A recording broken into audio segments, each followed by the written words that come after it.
Magaalaan Adaamaa fi magaalaan Bishooftuu sadarkaa tokkoffaa fi lammaffaa ba'uusitti nutis itti gammannee jirra. Gammachuu guddaa qabna. Qaamaanis magaalichatti argamuudhaan daawwannee jirra. Hedduu nutti toleera.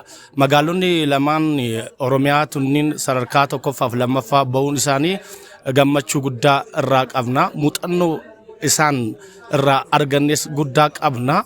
Baguma sadarkaa keessa seenan jennee gammannee jirra. Garuu magaalaan Naaziriit foorumii magaalota Itoophiyaa irratti maaf hirmaachuu dhabde? Akkasumas magaalaan Dabra Zayitoo komentii jalatti nuu kaa'a.